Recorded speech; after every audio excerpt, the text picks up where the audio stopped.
You become rich by becoming a master of one. You have one man who's skilled at 10 jobs that pay $10 an hour, as opposed to one man who's very skilled at one job that pays $100 an hour. Imagine you have access to 500 of the richest people in America. You've collected all their wisdom, all their knowledge, and you have found 13 principles that all 500 of these people have in common. This took Napoleon Hill 25 years of research to get this in the book that we're discussing today, Think and Grow Rich by Napoleon Hill, the 13 principles to thinking and growing rich. Let's discuss the first principle now.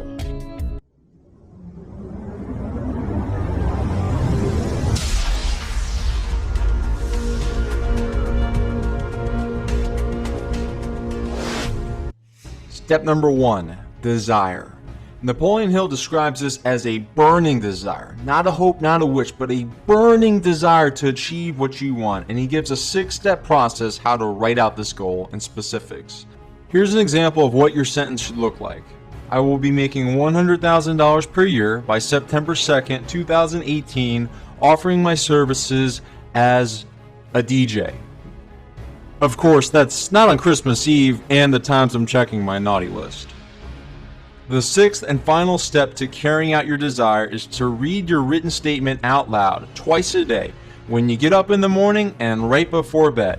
When reading this list, see yourself as already in possession of the money. Number 2, faith. It doesn't matter how strong your desire is, if you don't believe in what you're trying to do, it's not going to happen. In our silly example I gave earlier with Santa Claus, if he believes he doesn't have the time to become a great DJ and make 6 figures a year, it's likely not going to happen. Faith is crucial. If your faith isn't strong right now, don't worry about it, because that's what step 3 is all about. And that's autosuggestion. Autosuggestion is the agency of control through which an individual may voluntarily feed his subconscious mind on thoughts of a creative nature, or, by neglect, permit thoughts of a destructive nature to find their way into the rich garden of their mind. Before moving to the next step, repeat step 1 with that list, and remember, when you're reading that list out loud, in the morning and at night, read it with emotion and a state of absolute certainty as if it already happened. Because your subconscious mind only acts on thoughts that are emotionally charged. Make sure these thoughts are aiding in your success, not your failure. Step number 4, specialized knowledge. You don't become rich by becoming a jack of all trades. You become rich by becoming a master of one. You have one man who's skilled at 10 jobs that pay $10 an hour, as opposed to one man who's very skilled at one job that pays $100 an hour. The key is not knowing a lot about general information, it's about knowing a lot about a very specific subject. What is your one thing? Pick that one skill you want to master and master it. Successful people know this. They pick one thing, they have specialized knowledge, and they outsource the rest. They have a strong network that can make up in their weaknesses. Step number 5, imagination. Author Napoleon Hill says it has been said that man can create anything which he can imagine. Think about all that exists in the world today. Computers, lava lamps, selfie sticks. At one point, all of this was in the mind of an individual, carried out by all these 13 steps that we're discussing now, but imagination is crucial to manifesting your desires. Step number 6, organized planning. I like to use the idea of a Rubik's Cube. Let's say your goal is to run a marathon, running 26.2 miles. You haven't been that active. Running 26.2 miles right now seems impossible, just like solving a Rubik's Cube seems impossible. But walking 10 minutes right now is like taking a Rubik's Cube and making one turn in the right direction. That's where the organized planning comes in, not in the big things that you want to accomplish, but the small things that you could do right now. You achieve big by thinking and acting small. Step number 7, decision. People who fail to make money are easily influenced by the opinions of others. It could be family and friends. Whether their opinions are well-intentioned or not, they often hold you back.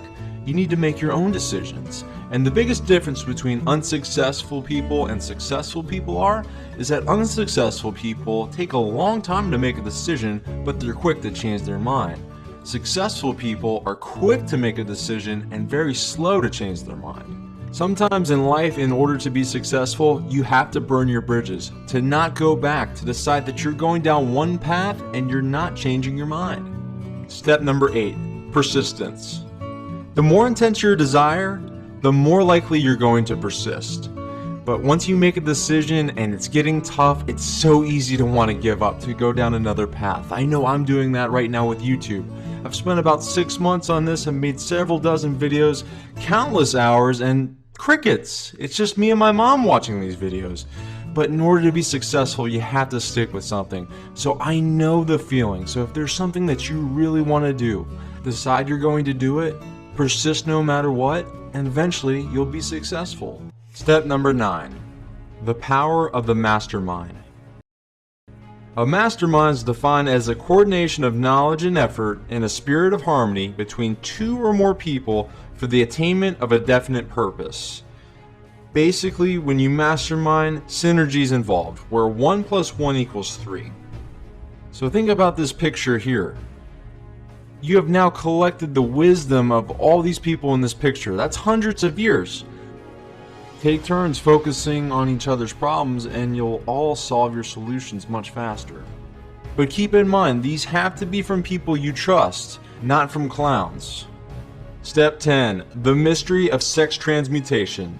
According to Napoleon Hill, destroy the sex glands, whether in man or beast, and you have removed the major source of action. This chapter seemed very odd, but a lot of men do what they do because they're trying to save the princess. They're trying to win the heart of the woman they love. Men with a sexual drive develop imagination, courage, willpower, persistence, and creative ability.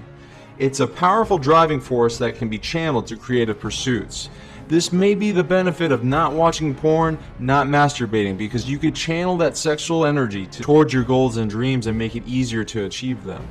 Step number 11, the subconscious mind. Positive and negative thoughts cannot occupy the mind at the same time. The one that you choose to focus on more is the one that's going to dominate. It's your responsibility to make sure these positive emotions are the dominating influence of your mind. Napoleon Hill says the 7 most powerful positive emotions are desire, faith, love, sex, enthusiasm, romance, and hope.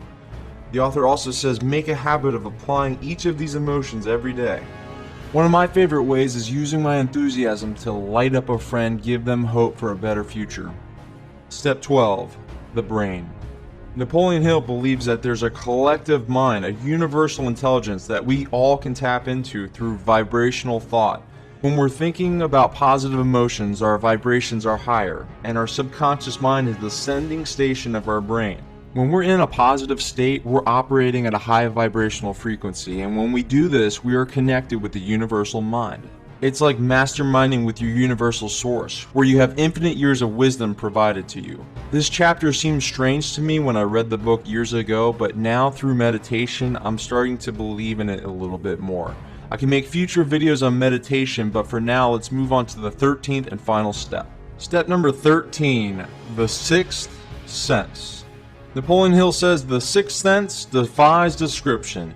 It cannot be described to a person who has not mastered the other principles of this philosophy. Because such a person has no knowledge and no experience with the 6th sense, this can't be compared. There's no practical advice for this step, but I look at it like a baker's dozen. You mastered the other 12 steps, this one comes to you automatically. Those are the 13 steps. Highly recommend you check out Think and Grow Rich. If you haven't, I'll leave a link in the description below.